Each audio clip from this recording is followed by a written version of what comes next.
అతిథిగా వచ్చిన వీరన్న గారికి, అదేవిధంగా యూని గారికి,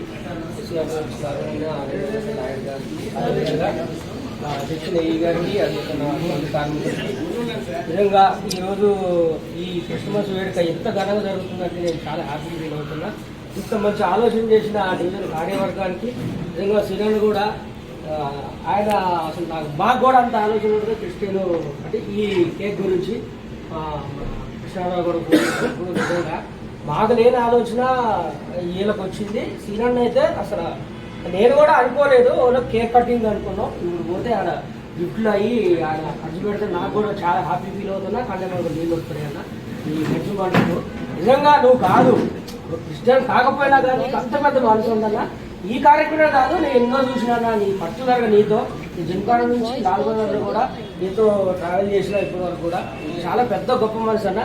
ఈ ప్రేయర్లో ఏ క్రిస్టియన్ చేసినా వాళ్ళ కుటుంబం గురించి లాస్ట్లో చేస్తారు. సమాజం గురించి, సంఘం గురించి, దేశ నాయకుల గురించి, రాష్ట్ర నాయకుల గురించే ప్రేయర్లు ఉంటాయి. అదొక్కటి మనం గమనించాలా.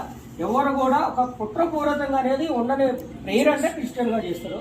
ఎందుకంటే ఇప్పుడు నేను కూడా ప్రార్థన చేసుకున్న వాళ్ళు కూడా లాస్ట్ నా కుటుంబం చేస్తా. మన అనుకున్న వాళ్ళు బాగున్న తర్వాతనే మనం బాగుంటాం. నేను అంటే అది స్వార్థం. బైబిల్లో గొప్ప మాట ఏంటి అంటే నాశనానికి ముందు గర్వం నడుస్తుంది అంటారు. మనలో ఎప్పుడైతే గర్వం వస్తుందో ఆ క్షణం నుంచి మనం నాశనం ఉన్నాం.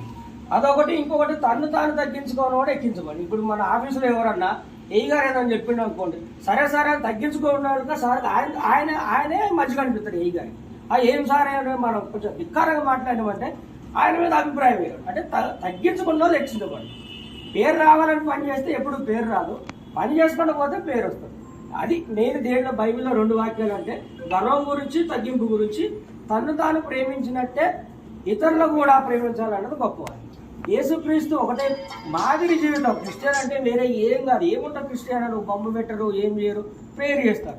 ఒక మాదిరి జీవితం. ఆయన చూడు ఎట్లా బతికిందో, నేను నాకు అలాంటి ఆలోచనలో ఉన్నాను. మాదిరి జీవితం తప్ప ఇది మతానికో ఏదో సంబంధించింది కాదు. వేరే ఆలోచన కూడా అవసరం లేదు. నిజంగా అయితే ఇప్పుడున్న జనరేషన్లో ఇంతమంది ఈ డివిజన్లో వాళ్ళు కులానికి అతీతంగా, మతాలకి అతీతంగా యూనియన్ సంబంధం లేకుండా వచ్చారు చూడు, అది గొప్ప మనసు. ఒక జనరేషన్కి వస్తే ఎలానే ఉంటుందేమో సమాజం. ఒక జనరేషన్ వచ్చిన తర్వాత సమాజం ఎలానే ఉంటుంది. ఇప్పుడు పిల్లలు కూడా మనం చూస్తున్న స్కూళ్ళలో పిల్లలు వాళ్ళకి తెలియదు. మా పిల్లల్ని పక్కింటి వాళ్ళు అడిగితే నాన్న వాళ్ళు క్రిస్టియన్ అని అంటే ఏమడాడి నేను ఎలా అడుగుతున్నాను. మరి వాళ్ళ ఒక రిజర్వేషన్ కోటలో వాళ్ళ సీట్ వచ్చిందా అంటే అలాగే అడుగుతున్నానా నేను మనం అడగలేము కదా. నిజంగా అంటే ఇప్పుడు కాలేజీలలో పిల్లలలో కూడా వాళ్ళ పక్క వాళ్ళు ఏ క్యాస్ట్ అనేది తెలియదు, ఏ మతం అనేది తెలియదు. ఎప్పుడన్నా ఫామ్ ఫిల్అప్ చేసినప్పుడు చూస్తారేమో తప్ప మిగతా తెలియదు. నిజంగా ఆ జనరేషన్ రావాలా. దానికంటే ఇప్పుడున్న జనరేషన్లో ఈ ఏజ్లో మనకు 50 సంవత్సరాలు ఉన్నాయి ఉన్న వాళ్ళందరికీ చెప్తాను కదా, 10 మంది వీళ్ళు ఉంటే మిగతా 50 మంది వేరే వాళ్ళు ఉన్నారు. నిజంగా అది ధన్యత. అలాంటి ఆలోచనలతోనే ఉండాలా. ఏ కార్మికులు అనేది ఒకటే మనం అయితే ఏ యూనియన్ అయినా కానీ ఇప్పుడు మురళీభాయ్ చెప్పినట్టుగా యూనియన్ ఒక సమాజంగా మనకేమన్నా యూనియన్ పరంగా అయితే ఒకటే ఉండాలా. అదొకటి ఇదొకటి అనుకుంటే ఫస్ట్ మనమే కొట్టుకుని వచ్చేటట్టు కాదు. సమస్య వస్తే మనందరం కలిసి పోరాడాలా. మేనేజ్మెంట్తో కానీ ఇంకేది ఏ సమస్య వచ్చినా కానీ కార్మికులందరూ ఒకటి కావాలి. దాంతోనే మనకు ఏదైనా సాధ్యమవుతుంది. ఈ క్రిస్మస్ వేడుకల్లో ఇంతమంది వచ్చినందుకు నిజంగా పేరున ధన్యవాదాలు చెప్తున్నా. ప్రత్యేకంగా శ్రీరాణకైతే నా నిజంగా ప్రత్యేక ధన్యవాదాలు. ఆయన శ్రమ అయితే చాలా ఉన్నది.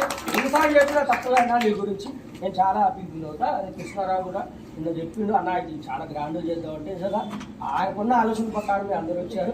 టైం ప్రకారం వీరంగా వచ్చినందుకు తన కుటుంబాన్ని కూడా దేవుడు దీవించాలా. ఉన్న వాళ్ళందరి జీవితాలు బాగుంటారని కోరుకుంటే ఈ అవకాశం వచ్చిందని ధన్యవాదాలు.